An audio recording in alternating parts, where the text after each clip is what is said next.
covering news that matters. Fox 23 News at 6 starts right now.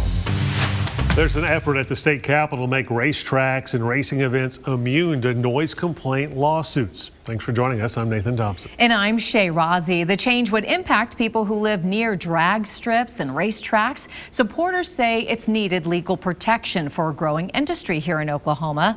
Fox 23's Devin Lyon joins us in studio with this newly filed legislation. Devin, you also talked to a legal expert about the proposed changes.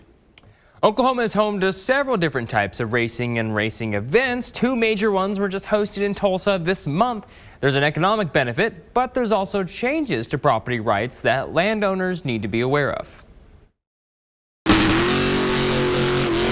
It's to protect racetracks in a sense that the complaints that a lot of them receive. Gerald Brand is one of the racing engine builders behind the Right to Race bill, which he hopes protects racetracks from noise complaint lawsuits. The bill is written by State Senator Kendall Sachiri. I hate to say that we need this. Unfortunately, there have been racetracks that have gotten shut down for these very reasons. Here's what it does. Anyone living within 3 miles of a racetrack, drag strip, or licensed racing event cannot file a noise complaint lawsuit unless they own the property before the track was there, and as long as the track is following the law. When they built a racetrack, they got a permit, got all the legal documents, put a racetrack in, and had been operating the facility, and then housing additions or businesses started encroaching on their facility, and then the complaints start rolling in.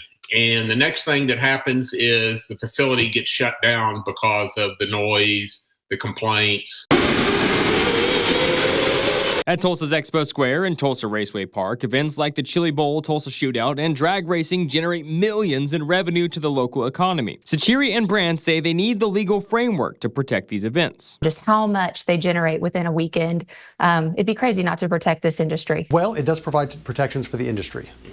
What could happen is if somebody gets licensed, they open up a racetrack and that is very loud, and if somebody wants to stop that, they could purchase an adjacent property and try to shut it down through a nuisance action. Now that is going to be prohibited. Tulsa attorney James Worth says the change, if passed into law, would have implications to property owners that they need to be aware of. They're going to have to be already have been there ahead of time if they're going to make a nuisance complaint. It does affect owners that are adjacent, though, because subsequent owners are not going to have that ability.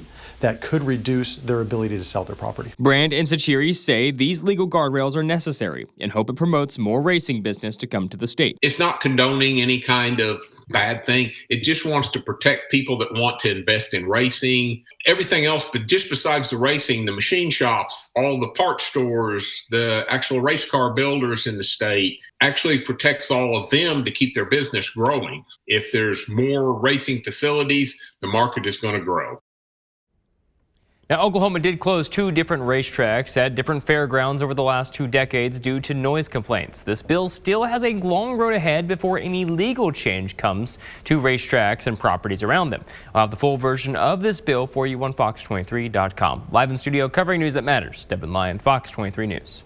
A report from the Oklahoma Senate says the performance racing industry had a $440 million impact on the state in 2025. In 2026, one very big racing event is already in the books, and Chili Bowl organizers say it was a record turnout for them here in Tulsa.